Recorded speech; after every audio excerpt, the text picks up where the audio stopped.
Perkenalkan, nama saya Julia Angelica Kiente dari kelas Ganjil Ilmu Administrasi Bisnis NIM 2108 1162 0063. Saat ini saya akan mempresentasikan buku yang saya ulas. Yang pertama, identitas buku. Judul buku Administrasi Bisnis, penulis Dr. Haji Apiyati Kamaludin MSI, penerbit CVSA Media Makassar. Tahun penerbitan Juli 2017, Hacipta 2017. Pada penulis, jumlah halaman 310 halaman, bahasa Indonesia, warna sampul coklat dan putih. Yang kedua, orientasi. Buku ini ditulis oleh Apiyati Kamaludin, seseorang dosen di Unismu Makassar yang menulis buku Administrasi Bisnis.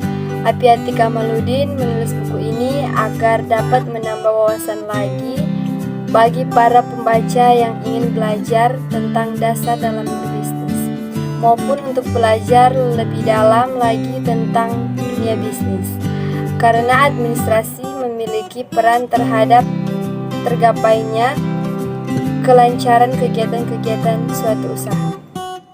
Yang ketiga, tafsiran isi. Buku ini membahas persoalan-persoalan mengenai administrasi bisnis secara singkat, administrasi, perkembangan bisnis di Indonesia, kepemimpinan dalam berbisnis, badan hukum usaha dan penanaman modal, bisnis manajemen, strategi bisnis, jenis-jenis sumber daya perusahaan, administrasi personalia dan keuangan, serta etika bisnis. Buku ini memaparkan tentang pemahaman yang tepat tentang peranan administrasi bisnis dalam kehidupan modern yang bergantung pada definisi yang digunakan sebagai titik tolak berpikir. Dalam artian sempit, administrasi berpusat pada ketetapusahaan, sedangkan dalam arti luasnya administrasi memiliki proses penyelenggaraan kegiatan yang didasarkan pada rasional tertentu oleh dua orang atau lebih. Pada administrasi memiliki ruang lingkup, yakni menghimpun, mencatat, mengelola, mengirim, dan menyimpan yang berguna dan memiliki fungsi yang baik dalam usaha. Penulis juga menambahkan bahwa administrasi mempunyai beberapa fungsi untuk mencapai tujuannya dalam wirausaha, yaitu planning atau perencanaan, organizing atau perorganisasian, leading atau kepemimpinan, dan controlling atau pengendalian. Untuk mencapai tujuan, administrasi juga memiliki ciri-ciri yang harus diterapkan, seperti bersifat idealistik, yang bentuknya relatif, abstrak, dan kuantifikasinya tidak terbatas. Apiyati juga menuliskan bahwa peranan utama sistem administrasi adalah untuk membantu memudahkan pelaksanaan tugas pekerjaan pokok. Buku ini juga memberitahukan kita tentang pengertian bisnis, yang adalah suatu organisasi yang menjual barang atau layanan pada customer atau bisnis lainnya untuk memperoleh laba. Secara historis, bisnis berasal dari bahasa Inggris, yaitu business, dari kata dasar besi atau berarti sibuk.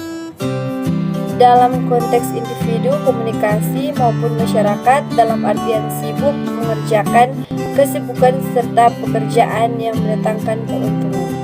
Yang keempat adalah evaluasi. Dalam buku ini tidak membahas lebih lanjut tentang etika dan komunikasi dalam berbisnis yang sebenarnya penting untuk dibahas. Karena ketika kita memulai bisnis, dengan beberapa orang yang harus kita perhatikan ialah cara berbicara dan etika kita, karena salah satu yang dapat mendorong usaha kita lebih maju adalah dengan memiliki komunikasi dan etika yang baik. Yang terakhir adalah rangkuman.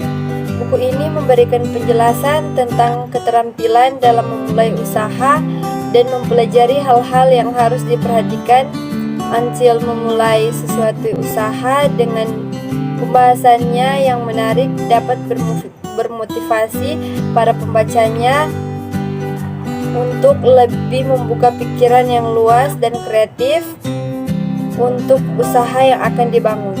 Namun diharapkan para pembaca agar tidak menjadi ambisius dalam berbisnis tanpa memperhatikan perilaku atau etika dalam menjalankan wirausaha. Sekian dari presentasi saya.